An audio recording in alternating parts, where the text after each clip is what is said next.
जो आपकी तकलीफ को अपनी तकलीफ समझेंगे, जो नाइंसाफी के खिलाफ अपनी आवाज को उठाएंगे। वरना याद रखिए, ये डर डर कर राजनीति जो हम कर रहे हैं पिछले 70 साल से, इसका कितना फायदा हमको हुआ। आज अफसोस के साथ मैं आपसे कह रहा हूं, ये जितने नौजवान यहां पर 20, 25, 30 साल के हैं, वो नहीं जानते कि 1990 में मुंबई की सड़कों पर क्या हुआ था। ये नौजवान नहीं जानते श्री कृष्णा कमीशन की रिपोर्ट को। उस श्री कृष्णा कमीशन की रिपोर्ट में क्या लिखा गया था। आज ये तमाम सेकुलरिज्म के नाम पर ये लोग एक जगह जमा हो गए। गाली मुझ पे दी जाती है कि ओवैसी वोट काटने आया है। मैं एक एक जुमला तुम्हारे सामने जो रखा हूं वो सच्चाई को बुनियाद बनाकर रखा हूं। तुम हिंदुस्तान के किसी कोने में अगर बहस करना चाहो, जो आज मैंने कहा है मौलाना आजाद के बारे में, आओ बहस कर लो मुझसे। तुम सामने नहीं बैठ सकते मेरे।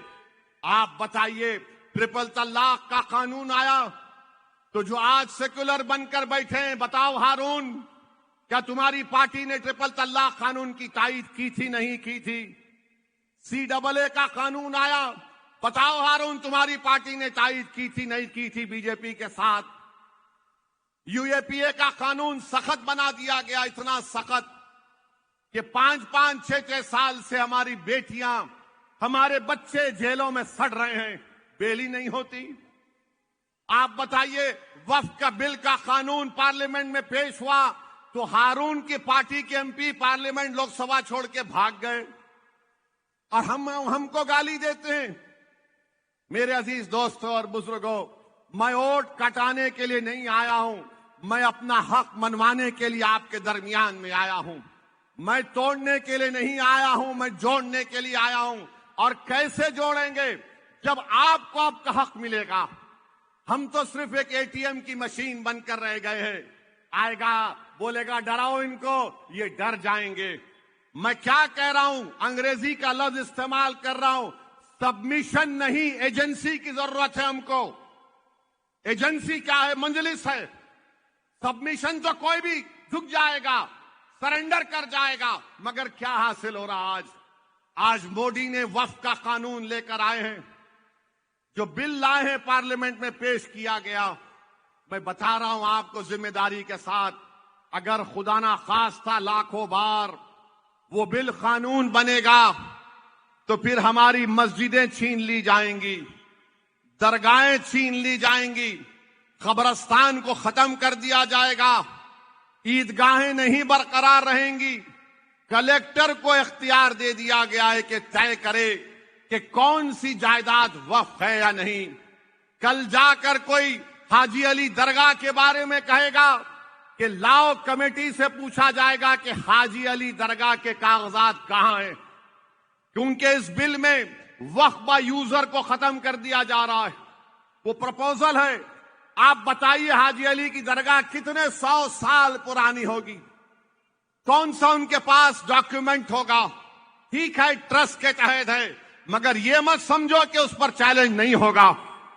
कई मसाजिद हैं, दरगाहें हैं, बल्कि ख्वाजा अजमेरी की दरगाह की गेट के ऊपर एक केस पड़ चुका है कि यहां पर कुछ और इबादतगाह थी, इसको खोद के देखा जाए।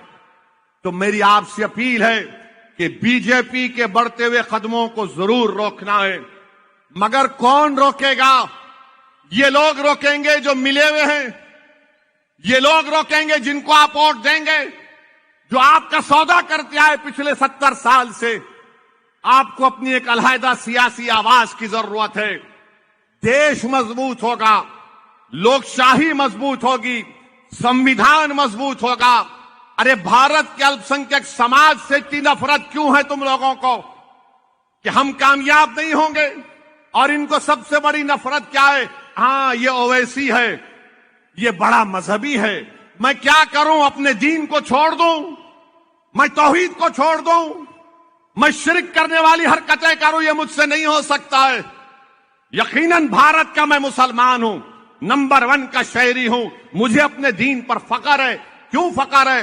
क्योंकि अंबेडकर का बनाया हुआ संविधान में आर्टिकल 25 मुझे इस बात की इजाजत देता है कि मैं अपने मजहब पर चलूं। आज हम मौलाना आजाद के यौम पैदाइश को मना रहे हैं। रामपुर में आजाद ने अपनी तकरीर में कहा था, क्या कहा था आजाद ने, कि तुम मुझे इस मुल्क से अलहदा नहीं कर सकते। 1100 साल की तारीख मेरी यहां पर है, आजाद ने कहा था। आजाद ने उस वक्त रामपुर के अपने जलसे में अपनी तकरीर में कहा था कि 1100 साल की तारीख यहां पर मेरे मुल्क में है, मैं इस तारीख से तुम मुझे अलहदा नहीं कर सकते। यहां पर चप्पे चप्पे पर मेरी निशानियां हैं। आजाद ने कहा कि मैं बराबर एक मुसलमान हूं, जैसा एक हिंदू है, ईसाई है और वहां पर पारसी है। मेरे अजीज दोस्तों और बुजुर्गों, डरने और घबराने और झिझकिनाने की जरूरत नहीं है। हम हर बार को एक अच्छा काम करने से पहले, खास तौर से वोट डालने की जब बात आती है, हम ये सोचते हैं अरे ऐसा इसकी तकरीर सुन के अगर वोट डाल देंगे तो क्या होगा। मैं आपसे पूछना चाह रहा हूं, बताओ तुमने क्या हासिल किया 60 साल में। मेरे पास कोई जादू की छड़ी नहीं है, मैं मानता हूं। मेरे पास कोई ऐसी दवा नहीं है कि पूरी बीमारियों का इलाज हो जाए एक ही वक्त में, मगर मैं ये कह रहा हूं कि तुम शुरुआत करो, ताकि हमारी जिंदगी में जो हम नुकसान उठाए ये बच्चे नहीं उठाएंगे अपनी जवानी और अपने बुढ़ापे में। हम उनके लिए कोशिश करना है। अगर आज तुम कोशिश नहीं शुरू करोगे तो कब करोगे। याद रखो, आपके वोट की कीमत उसी वक्त होगी जब आप अपने वोट को अपने पसंद के उम्मीदवार को डालेंगे। मगर अगर आप डर के डालेंगे, अरे मोदी से मत डरो, अल्लाह से डरो, किसी से डरने की जरूरत नहीं है आपको। आज ये बीजेपी का देवेंद्र फडणवीस बोलता है मेरा नाम लेके औरंगाबाद में, सुन ले ओवैसी। क्या कहता है फडणवीस? जिहाद की बात करता है। वोट जिहाद होता है। हमको मालूम बताया गया लव जिहाद होता है, फिर बोला गया लैंड जिहाद होगा, फिर बोला गया जॉब्स जिहाद होगा, अब कह रहे हैं वोट जिहाद होगा। अरे देवेंद्र, तू अयोध्या की सीट तेरी पार्टी हार गई, कौन सा तेरा जिहाद था वहां पे, बोल। कैसा हार गए तुम लोग वहां पे? कौन हराया तुमको वहां पे? तुम लोग यहां पर हार गए, मुंबई में कई सीट तुम हार गए। वो क्या था बोलो? मोदी की मेजॉरिटी कम हो गई बनारस में, वो क्या था बोलो? मगर मकसद क्या है बीजेपी का? इनको डराओ। 75 साल पहले भी ऐसा डराया जाता था, अब वही चीज को इस्तेमाल कर रहे हैं। इनको डराओ। सुन लो देवेंद्र फडणवीस, तुम्हारे मोदी अमित शाह के ये जुमलों से हम डरने वाले नहीं हैं। वो जमाना चले गया डरने वालों का। अब हम लड़ेंगे, सीना तान कर अपना हक मनवा कर रहेंगे। तुम क्या कर सकते? या तो तुम गोली चला सकते या तुम जेल में डाल सकते। अरे हर आदमी अपनी जिंदगी और रिस्क और इज्जत लिखा कर इस दुनिया में आया है। बाबा सिद्दीकी को गोली मार दिए, कौन मारा अब तक नहीं बता पा रहे। वो जाके कोई सुना यूपी से किसको पकड़ कर लेकर आए, एक छोटे को। अरे दिमाग कौन है बताओ? क्यों मारी गई गोली उसको बताओ। कैसे कोई आकर गोली मार के चला जाता है 3 वक्त के मेले को? वो क्या था बताओ फिर? वो कौन सा नाम दोगे तुम उसको बताओ? नहीं, अब वो ऐसी सुन ले। अबे तू सुन ले मेरी बात को। अब तुम होंगे देवेंद्र फडणवीस, तुम फडणवीस हो इसलिए तुम मुझसे कह रहे हो। अरे मैं किसी के पैर के पास बैठकर भीख नहीं मांगता, मैं अल्लाह की बारगाह में सर झुकाकर दुआ करता हूं। भीख मांगूंगा मेरे रब से जो जमीन आसमान का खालिक है। मेरे मुकद्दर में कामयाबी है तो कोई माइकल लाल उसको नहीं रोक पाएगा इंशाअल्लाह ताला। ये बार बार डराते हैं, गोली मारेंगे, जेल को डालेंगे। डालो ना बाबा, कौन तुमको रोक रहा है? हम तो हर हाल में इस दुनिया में आए तो जाएंगे एक दिन। तुम भी जाओगे, मैं भी जाऊंगा। कोई यहां पर जीने नहीं आया है, बल्कि हम तो दुआ करेंगे कि नरेंद्र मोदी, अमित शाह, देवेंद्र फडणवीस को अल्लाह 125 साल की उम्र दे। आमीन बोलो। अब क्या बोलेंगे, बोलो। और हमारे को अल्लाह ऐसी मौत दे कि हम सीना तान कर बातिल ताकतों से मुकाबला करे और अल्लाह हमको उस वक्त उठा ले और हमारे लबों पर कलमा शहादत हो, उस वक्त अल्लाह हमको उठा ले। ये वो कर देंगे। वोट का जिहाद हो रहा, कहां पे हो रहा वोट का जिहाद? और इलेक्शन कमीशन क्या नींद की गोली खा के सो गया है क्या? अगर वही बात ओवैसी कहता, अगर वही बात मैं अपने भाषण में कह देता तो अब तक मुझे अरेस्ट करके केस बुक करके पूरे मीडिया के लोग सुबह 6 बजे से रात के 12 बजे तक मुझे दूल्हा बना देते कि ओवैसी का भड़काऊ भाषण आ गया, ओवैसी ने ऐसा कहा। एक एक एंकर, एक एक मैडम, एक एक जेंटलमैन टीवी पे आके पूरा ज्ञान बांटते। ये इसकी आइडियोलॉजी मिलती है उन लोगों से, शरद पार के लोगों से, वो फुला से मिलती है। ये जो बोल रही है कौन सी आइडियोलॉजी है बताओ?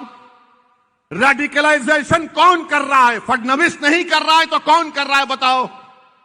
मगर बीजेपी इस चुनाव को हिंदू मुस्लिम करना चाहती है क्योंकि मोदी के पास दिखाने को कुछ नहीं है, बीजेपी पे पास दिखाने को कुछ नहीं है।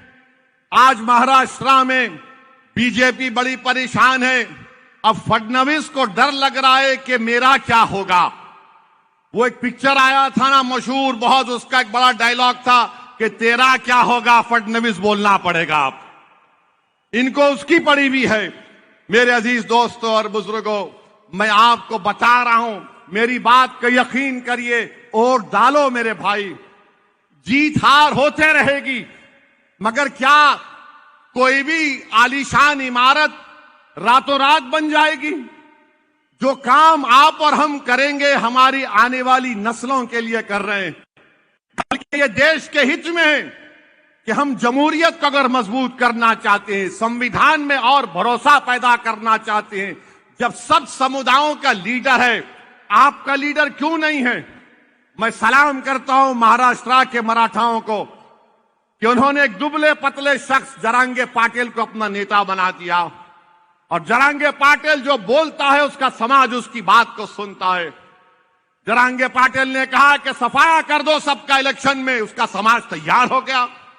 आप नेता बनो, याद रखो सियासी ताकत के जरिए हम इंसाफ को हासिल करेंगे, सियासी ताकत के जरिए हम जुल्म को रोकेंगे, सियासी ताकत के जरिए हम अपने मजहब को बचाएंगे, तहजीब को बचाएंगे, तमद्दुन को बचाएंगे, देश को मजबूत करेंगे।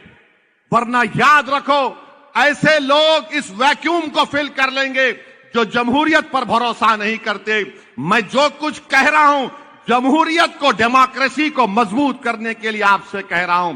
बहरहाल मेरे अजीज दोस्तों और बुजुर्गों, आप तमाम का बेहद शुक्रिया। मेरी आपसे एक ही गुजारिश है कि आप रईस लश्करिया साहब को यहां से अपना उम्मीदवार हैं मजलिस इत्तेहादुल मुस्लिमीन के, आप इनको वोट दें, इनको अपना नया आमदार बनाएं ताकि वो वर्सोवा विधानसभा में हर समाज के लिए काम करेंगे। जो लोग हमारे हिंदू भाइयों से अपील कर रहा हूं, हमारे सिख भाइयों से बता रहा हूं, मैं किसी समुदाय का खिलाफ था, न कभी हूं न रहूंगा इंशाअल्लाह ताला। मेरी लड़ाई इंसाफ की है। मैं ये कह रहा हूं कि सबको उसका हिस्सा मिलना चाहिए। आप सिर्फ हमको वोट डालने वाला बनाकर रख दिए हैं, डराया जाता है हमको। अरे कब तक डरेंगे मेरे अजीज दोस्तों बुजुर्गों? आगे बढ़िए पूरे हिम्मत और हौसले के साथ। 20 नवंबर के दिन आप मजलिस का जो इंतखाबी निशान है ईवीएम की मशीन में 11 नंबर पर रईस लश्करिया साहब का नाम है। आप पतंग के निशान पर बटन दबाकर अपने इत्तेहाद को, भारत की जमहूरियत को, भारत के संविधान को मजबूत करिए। बहुत बहुत शुक्रिया। वाखिर दावान अल्हम्दुलिल्लाहि रब्बिल आलमीन।